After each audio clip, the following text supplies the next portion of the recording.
It's Monday morning teacher space, and I actually went live on the wrong channel. I was on 2 Pilates chicks because we did a workshop this weekend. So I did this whole live thing, and I'm like on the wrong channel. Anyway, I'm here in my space in Los Angeles. My brain will connect, I promise.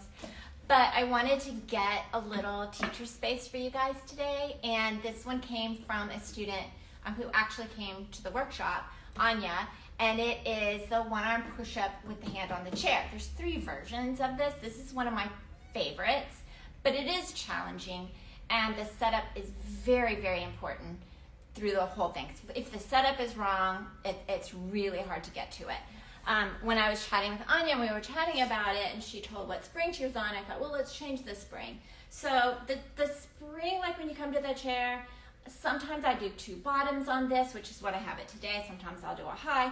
It really depends on that individual, right?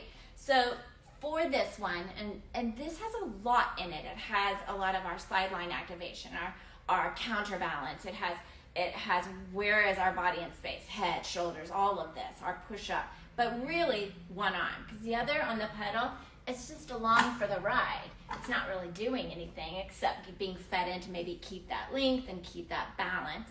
But for this setup, what you want to do is just kind of stand right in the middle where the edge of that chair just lines right up the center of your body. So one half of your body's out in the space, the other half is in that chair, kind of right in the center. And then what you don't want to do is shift your weight back or shift your body back once you're in your position. So you just place your hand, right? And the other hand, it's like you're on the floor and you're ready to do a push-up. But this arm is bent.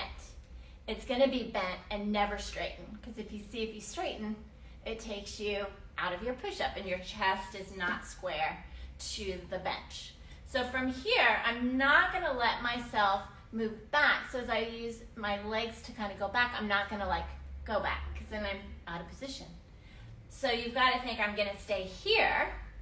This arm is where I want it to be. Everybody's different, 'cause our arm lengths are different. And then I walk my feet back, but I'm still in the same position. And then as best as I can, it's early, keep all my containers stacked, and I'm just bending that arm on the bench and pushing back to that start position, bringing the pedal all the way back up. So it's just along for the ride, but I'm going straight down instead of going out with the pedal. So that's key too, is it's just straight down to the floor, pushing back up. And this arm here never straightens. It's always bent, so it's always working. So this one's really challenging. And think about the arm. Yes, it's kind of along for the ride, but it's got that spring to feed in to really feel that connection. So you're kind of guiding that in a way that's like, yes, we've got this arm not like pushing up, but it's still pushing, right? It's still got action going. It's just not doing the same push-up, but it is firing.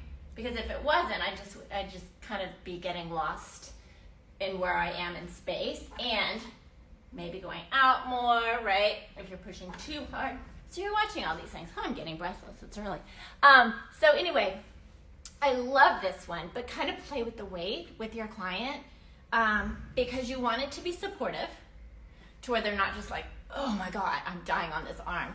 But you don't want it so heavy that they're really not having to work. So it's kind of finding a balance.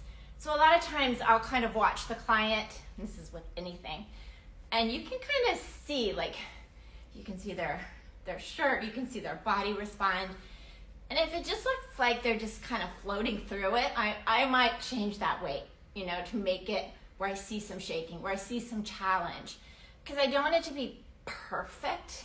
Because if it's perfect, they're really not working or being challenged. They're just kind of there, right? It's like if you're a runner and you're just running the same pace all the time, and it's like just you've got to like get that kind of feeling of I'm gonna get out of control, but I can pull it in with anything, but especially with this one. So if you want to see anything, let me know, and hopefully I'll jump back in on Monday. Have a great week. Bye.